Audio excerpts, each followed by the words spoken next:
Masih pada pembahasan latihan soal OMI 2025, Mapel IPS terintegrasi, jenjang madrasah sanawiyah, tingkat provinsi. Perhatikan soal berikut. Perhatikan Al-Quran Surah Al-Isra ayat 31 di bawah ini. Berdasarkan ayat di atas, langkah tepat yang dilakukan pemerintah adalah pembahasannya sebagai berikut. Terjemahan dari Surah Al-Isra ayat ke-31 kurang lebih sebagai berikut. Dan janganlah kamu membunuh anak-anakmu karena takut miskin. Kamilah yang memberi rezeki kepada mereka dan kepadamu. Membunuh mereka itu sungguh suatu dosa yang besar. Nah, selanjutnya kita analisis pilihan jawaban. Pilihan jawaban A, tahdid an-nasl itu berarti pembatasan kelahiran atau keluarga berencana dengan cara membatasi jumlah anak. Kemudian pilihan jawaban B, tanzim an-nasl itu berarti perencanaan keluarga atau pengaturan keluarga yang bertujuan untuk meningkatkan kesejahteraan keluarga dan masyarakat. Kemudian pilihan jawaban C, tajdid an-nasl itu berarti pembaruan atau regenerasi penduduk. Kemudian selanjutnya pilihan jawaban D, takrim an-nasl itu berarti sebagai memuliakan atau menghormati keturunan atau anak. Nah, jawaban tepat untuk soal ini adalah B, tanzim an-nasl, karena perencanaan keluarga yang bertujuan untuk meningkatkan kesejahteraan keluarga dan masyarakat sejalan dengan pesan dari Al-Quran Surah Al-Isra ayat 31 tentang memberikan rezeki kepada anak dan keluarga. Soal berikutnya, soal dalam berbahasa Arab yang artinya kurang lebih sebagai berikut. Perhatikan gambar di bawah ini. Dalil yang sesuai dengan gambar tersebut adalah pembahasannya sebagai berikut. Jawaban yang tepat untuk soal ini adalah D. Arti dari hadis tersebut kurang lebih sebagai berikut. Tidak seorang pun yang menanam pohon atau menanam tanaman, lalu hasil tanaman dimakan oleh burung, manusia, dan hewan lain, melainkan itu menjadi sedekah baginya. Hadis ini diriwayatkan oleh Imam Bukhari dan Muslim, menekankan pentingnya kegiatan menanam dan bercocok tanam sebagai bentuk amal kebaikan. Kegiatan siswa menanam pohon di lahan kosong sejalan dengan prinsip ini, karena menanam pohon dapat memberikan manfaat bagi lingkungan dan makhluk lain. Kemudian kita analisis pilihan jawaban lain. Pilihan jawaban A, hadis tersebut terjemahannya kurang lebih sebagai berikut. Siapa saja yang menghidupkan tanah yang tidak bertuan, maka dia lebih berhak atasnya. Nah, hadis ini diriwayatkan oleh Imam Bukhari dan Muslim yang membahas tentang hak kepemilikan tanah yang dihidupkan oleh seorang. Kemudian pilihan jawaban B, terjemahannya kurang lebih sebagai berikut. Janganlah salah seorang di antara kamu kencing di air yang tenang atau tidak mengalir. Hadis ini diriwayatkan oleh Imam Bukhari dan Muslim yang membahas tentang adab dan kebersihan dalam menggunakan fasilitas umum. Kemudian pilihan jawaban C, terjemahannya kurang lebih sebagai berikut. Barang siapa memiliki sebidang tanah, maka hendaklah ia menanaminya atau memberikannya kepada saudaranya. Jika dia menolak melakukannya, maka hendaklah ia menahan tanahnya. Hadis ini merupakan perintah untuk memanfaatkan tanah dengan menanaminya atau memberikannya kepada orang lain yang dapat memanfaatkannya, bukan meninggalkannya tanpa manfaat. Soal berikutnya, perhatikan berita di bawah ini.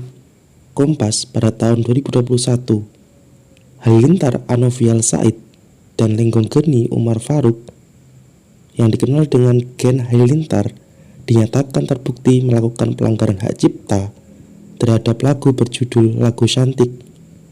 Mahkamah Agung menghukum keduanya untuk membayar ganti kerugian sebesar 300 juta rupiah.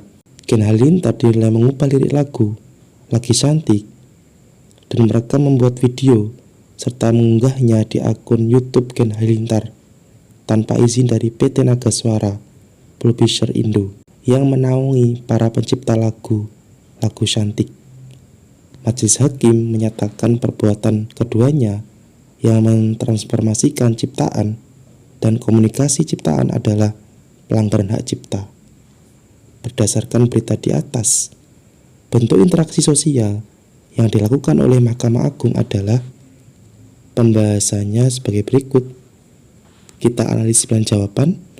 Pilihan jawaban A, arbitrase, merupakan proses penyelesaian sengketa di luar pengadilan, di mana pihak yang bersengketa sepakat untuk meminta pihak ketiga yang netral untuk membuat keputusan. Kemudian pilihan jawaban B, stalemate, merupakan situasi di mana tidak ada pihak yang dapat mencapai kesepakatan atau membuat kemajuan dalam menyelesaikan sengketa. Kemudian pilihan jawaban C, adjudikasi, adalah proses penyelesaian sengketa atau konflik melalui pengadilan atau lembaga hukum lainnya, di mana pihak yang berwenang membuat keputusan yang mengikat bagi pihak-pihak yang bersengketa. Kemudian pilihan jawaban D, konsiliasi, merupakan proses penyelesaian sengketa di mana pihak ketiga yang netral membantu pihak yang bersengketa untuk mencapai kesepakatan. Nah, dalam kasus ini, Mahkamah Agung melakukan adjudikasi dengan memeriksa dan memutus kasus pelanggaran hak cipta lagu Shantik oleh Gen Halilintar dan menyatakan bahwa mereka terbukti melakukan pelanggaran hak cipta. Maka jawaban yang tepat untuk soal ini adalah C, adjudikasi. Soal berikutnya, perhatikan hadis di bawah ini. Berdasarkan hadis di atas, prinsip interaksi sosial yang dapat diterapkan adalah pembahasannya sebagai berikut. Terjemahan dari hadis tersebut kurang lebih sebagai berikut. Setiap anggota tubuh dari manusia wajib disedekahi. Setiap hari matahari terbit berlaku adil di antara keduanya adalah sedekah. Dan membantu seorang menaiki kendaraannya atau mengangkatkan barangnya adalah sedekah. Dan perkataan yang baik itu adalah sedekah. Dan setiap langkahmu menuju sholat itu adalah sedekah. Lalu menyingkirkan rintangan di jalan juga adalah sedekah. Nah, hadis tersebut secara spesifik menyebutkan bahwa perkataan yang baik itu adalah sedekah, yang menunjukkan pentingnya berbicara dengan cara yang baik dan sopan dalam interaksi sosial. Maka jawaban yang tepat untuk soal ini adalah C, bertutur kata baik kepada orang lain. Soal berikutnya, perhatikan narasi berikut.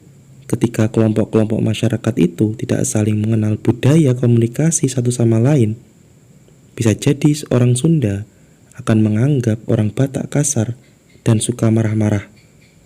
Padahal gaya berbicaranya memang demikian. Di sisi lain, orang Batak mungkin akan menganggap orang Yogyakarta atau orang Sunda tidak tegas dan tidak percaya diri. Nihilnya pengetahuan mengenai keragaman budaya akan membuat kita berpikir keliru dan cenderung gegabah dalam mengambil kesimpulan. Berdasarkan narasi di atas, prinsip toleransi yang dapat diterapkan adalah pembahasannya sebagai berikut. Prinsip toleransi yang dapat diterapkan itu ada 4. Yang pertama, takrim al-insan, yang berarti kemuliaan manusia dari sisi kemanusiaannya. Kemudian, kausroh wahidah, itu berarti memandang manusia sebagai satu keluarga. Kemudian waqi' bima syiatillah, itu berarti terjadinya karena kehendak Tuhan. Kemudian at-ta'ududiyah, itu berarti keragaman.